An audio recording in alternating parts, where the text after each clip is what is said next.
안녕하세요. 저는 드렁큰 네이션의 술탄입니다. 오늘은 드렁큰 네이션 아카데미 첫 시간인데요.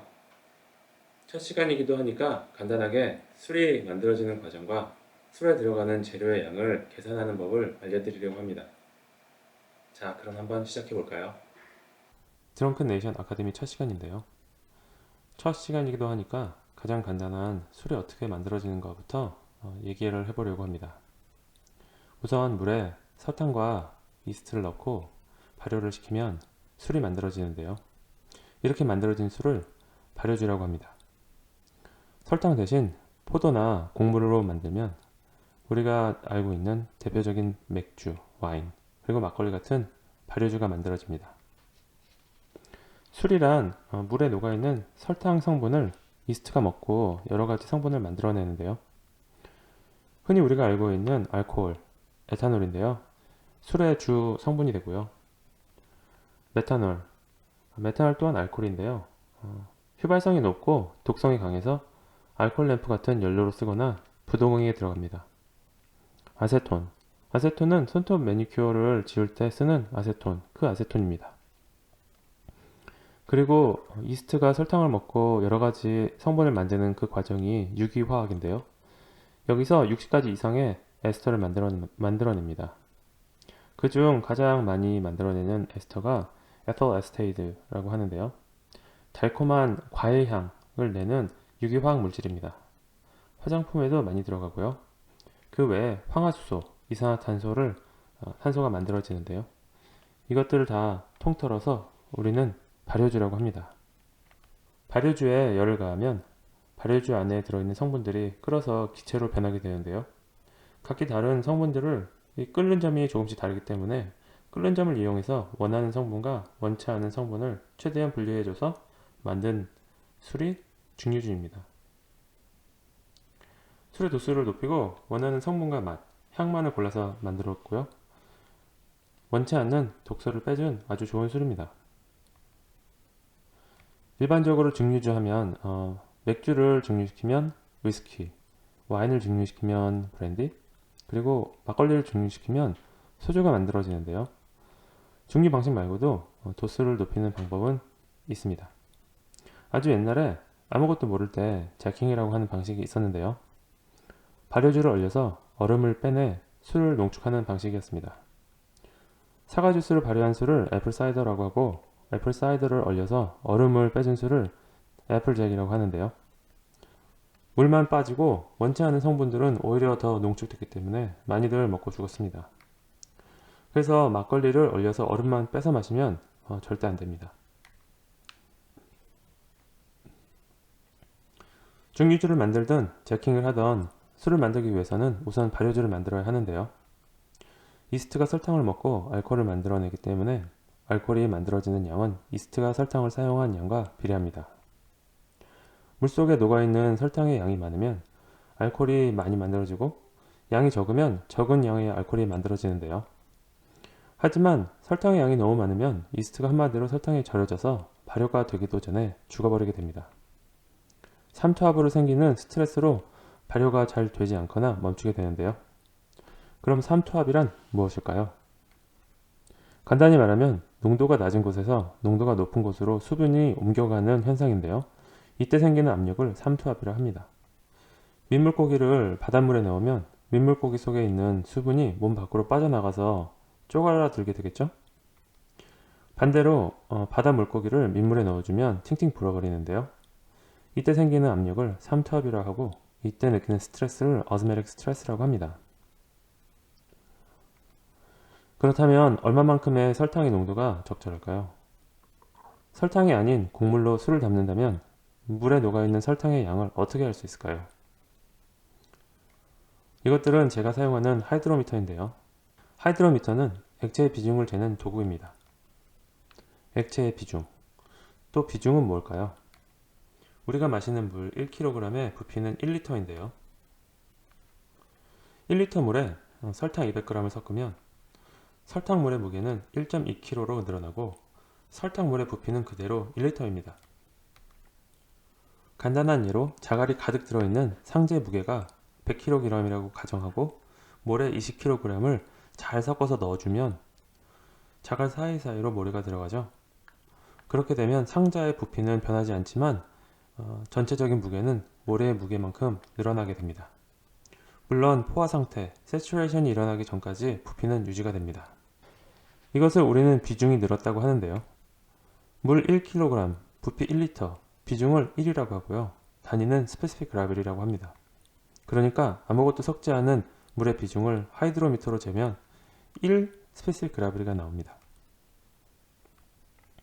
설탕이 녹아있는 물의 비중은 부피와 무게가 더 이상 1대1이 아니기 때문에 비중이 올라가게 되는데요. 비중이 높다는 말은 물속에 녹아있는 설탕의 양이 많다는 것이고 동시에 농도가 높다고 할 수 있습니다.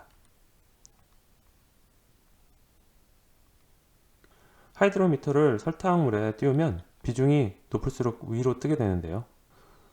소금 농도가 아주 높은 사해에서 누워만 있어도 사람이 뜨는 이유는 바닷물에 소금이 많이 녹아서인데요. 같은 이유로 설탕의 농도가 짙을수록 하이드로미터는 위로 뜨게 됩니다. 물에 녹아있는 설탕의 양에 따른 비중을 그래프로 그려보았는데요. 선형적 관계를 갖고 있습니다. 술은 대체로 과일이나 곡물을 사용해서 만드는데요. 과일이나 곡물을 이용하기 때문에 변수가 많습니다. 같은 과일이라도 잘 익은 과일인지, 곡물에 들어있는 녹말이 설탕으로 당화가 잘 됐는지 등. 그래서 하이드로미터를 사용해서 물속에 녹아있는 설탕의 양을 정확하게 아는 것이 중요한데요. 맥주를 만드는 경우 발효 전 당화가 된 물의 비중을 1.05에 맞추고 증류를 하는 경우에는 1.08 정도에 맞춥니다. 1.1이 넘어가면 특별한 이스트가 아니면 삼투압으로 생기는 스트레스를 견디지 못하고 발효가 멈출 수 있는데요. 욕심을 부리다가 술을 다 버려야 하는 상황이 생기게 됩니다. 일반적으로 맥주를 만드는 경우 발효가 되기 전 당화된 물의 비중을 1.05에 맞추는데요. 발효가 다 끝난 지점 1.01이라고 하면 이스트가 사용한 설탕의 양은 발효 전 비중에서 발효가 끝났다고 판단했을 때의 비중을 빼주면 됩니다. 이때 이스트가 사용한 설탕의 양은 0.040입니다. 이스트가 사용한 설탕의 양과 알코올이 만들어지는 양 또한 비례하는데요. 이스트가 사용한 설탕의 양에 131.25를 곱해주면 5.25% ABV가 나오게 됩니다. 여기서 ABV는 알코올 바이 볼륨입니다. 부피에 비례한 알코올의 양을 말하는데요. 무게로 표시하는 ABW, 알코올 바이 웨이트도 있지만 소비자 입장에서는 거의 볼 수 없고 증류소에서 세금 보고할 때나 많이 쓰여집니다. 술에 좀 더 단맛이 있는 맥주를 원하거나 높은 도수의 맥주를 만들려면 발효 전 설탕의 비중을 1.05가 아닌 1.06으로 올려주고 발효는 1.02에서 멈추면 발효 후 남아있는 설탕의 양이 상대적으로 많아서 좀 더 달달한 술에 이스트가 사용한 설탕의 양은 같은 0.04이기 때문에 도수는 그대로 5.25% 술이 만들어지는 것이고요. 발효 전 설탕의 비중을 1.06으로 올려주고 발효는 1.01까지 해주면 남아있는 설탕의 양이 같아서 단맛은 그대로이지만 이스트가 사용한 설탕의 양이 늘어나기 때문에 7.9% ABV, 7.9도 술이 만들어집니다.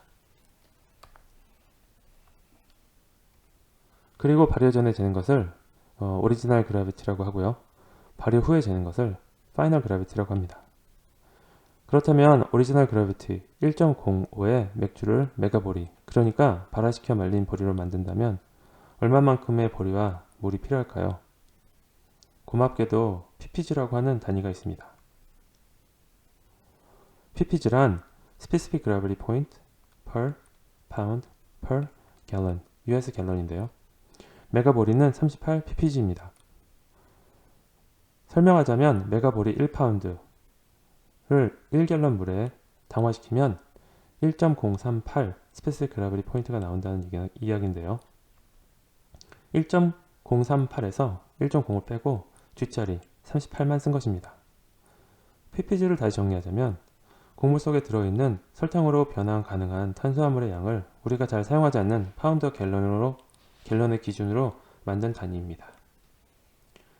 다 사용하고 변환이 가능합니다.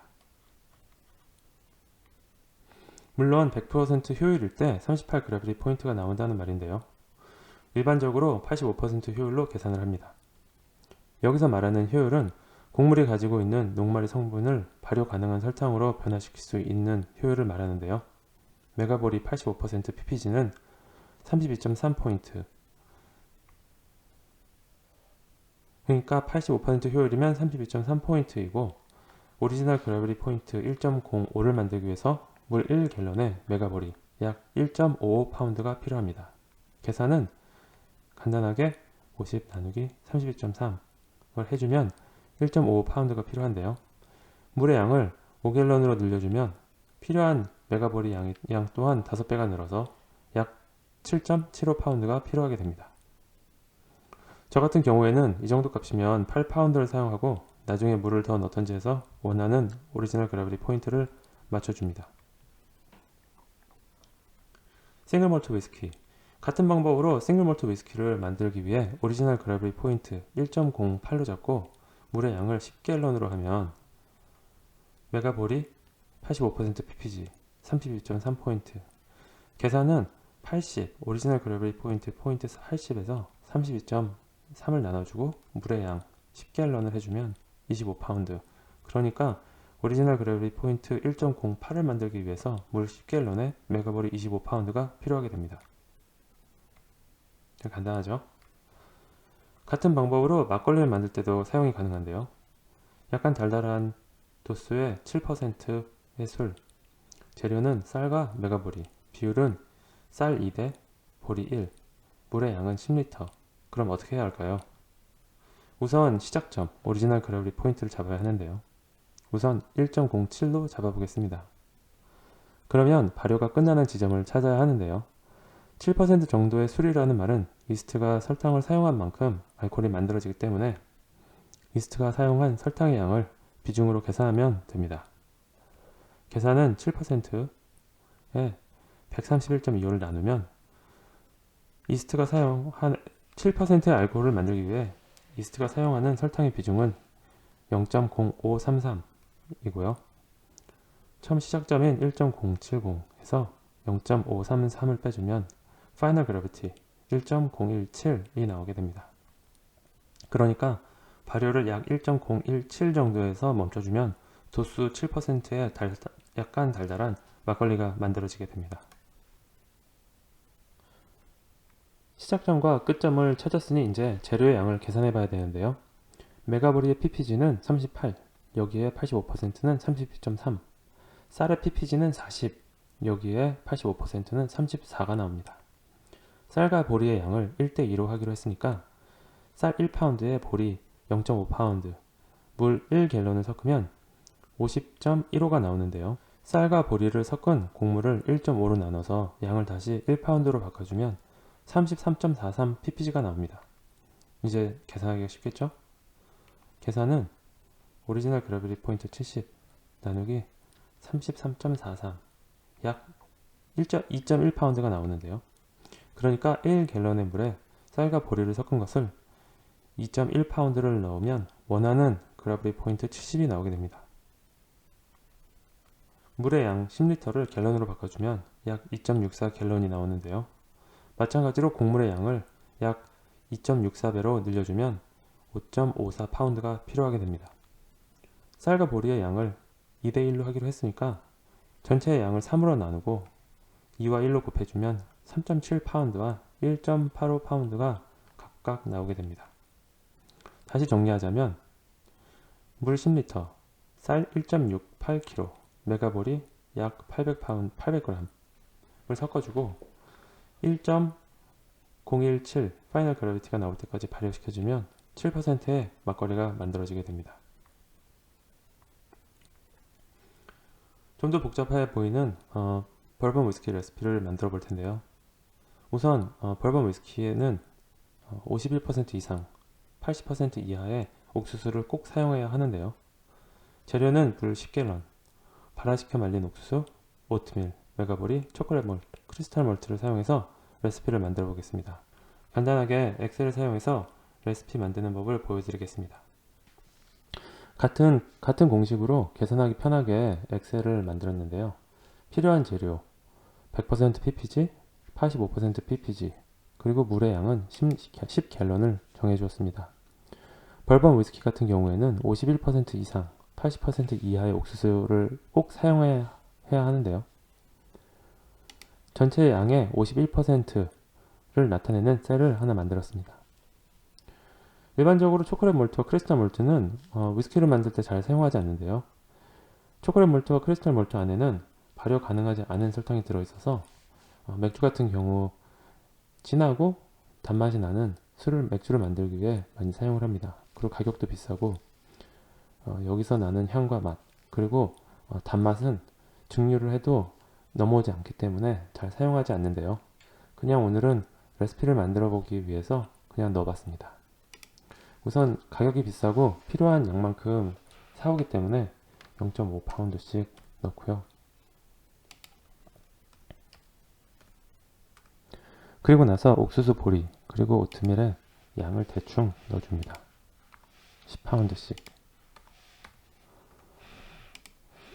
이렇게 되면 전체 양의 51%는 약 16파운드가 되니까 옥수수 양이 너무 적고요. 그리고 스페시픽 그라비리 포인트 80에 맞추려고 하는데 93은 너무 높습니다. 그러니까 오트밀을 좀 줄이고 보리를 좀 줄이면, 그리고 옥수수를 좀 높이면,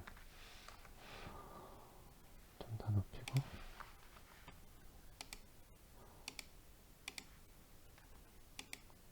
이렇게 되면 대충 옥수수 14파운드, 보리 7파운드, 오트밀 4파운드 정도가 필요하게 되는데요.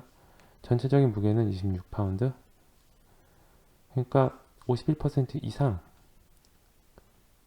13파운드인데요. 거기에 맞는 14파운드가 들어갔고요. 스페시픽 그라비티 포인트 1.08, 80이 맞춰졌습니다. 간단하죠? 복잡하게 생각했던 벌번 위스키 레시피도 마우스 버튼 몇 번으로 금세 만들어 버렸는데요. 어떤 술에도 사용 가능한, 한번 알면 아주 쉬운 레시피 만드는 법을 오늘 배워보았습니다. 여러가지 발효 가능한 재료들의 ppg를 잘 정리해 놓은 사이트는 아래 더보기에 올려놓았습니다. 더 이상 주먹구구식 방식으로 술을 만들기보다는 예측 가능하고 반복적인 레시피를 만들어서 술을 만들어 보는 건 어떨까요?